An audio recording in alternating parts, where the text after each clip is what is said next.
What if everything you know about history is just a repeat? What if the evidence of a cycle, a loop we are trapped inside, is carved in stone all around us, and yet we are programmed to ignore it? This isn't science fiction. This is a pattern so blatant, so terrifying, that once you see it, you can't unsee it. We are taught civilization is a straight line.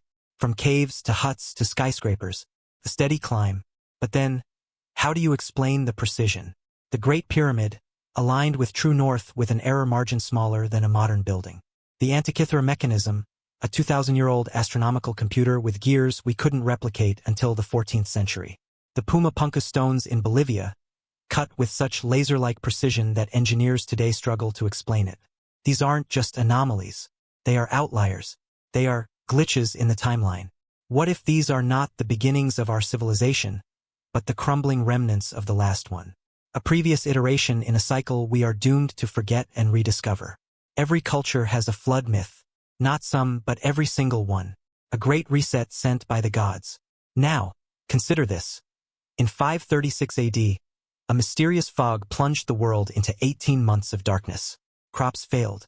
Societies collapsed. Historians call it the worst year to be alive. But what caused it? A volcano? Perhaps. Or was it something else? A system crash. And what happens after a crash? A reboot. The Dark Ages. A period where knowledge is lost, history is rewritten, and humanity is forced to start again. From scratch. Is this the template? Is catastrophe the built-in reset button for this simulation? Now, fast forward to our age. The age of code.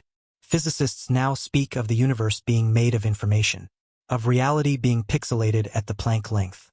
They are searching for the source code. And what do we do with code? We run simulations, endlessly, to solve problems, to predict outcomes, to play out scenarios. What if our obsession with recreating reality in VR isn't an invention, but a buried memory?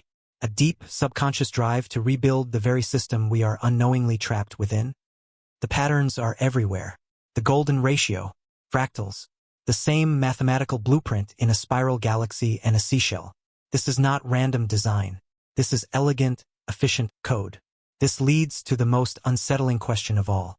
If this is a simulation or a cyclical prison, what is its purpose? Are we an experiment, a school, or a prison? Consider the limits placed upon us. The speed of light, the confines of our biology, the short span of a life just long enough to ask the questions, but never long enough to find the answers. Are these the rules of the game, or are they the walls of the cell? We are born with amnesia, told a story by the previous inmates, and we spend our brief time here trying to figure out the rules of a maze we didn't build. So, where does that leave us? I'm not telling you this is the truth. I am asking you a question that science, philosophy, and ancient texts have all whispered in different languages. Why does the past feel so inexplicably advanced? Why does the future feel so eerily predictable? And why do we, in the present, feel this deep, nagging sense that something is missing, that something is off? Look at the evidence not as separate mysteries, but as pieces of a single, terrifying puzzle. The pyramids, the myths, the quantum physics, the repeating patterns, they are not problems to be solved. They are clues. Clues left behind from the last cycle or from outside the system. Clues meant for us to find. The real conspiracy isn't about who built these things. The real conspiracy is the silent, unanimous agreement to never ask why they all look the same. The loop is real. The only question that remains is this: are we here to break it, or are we just here to run it one more time?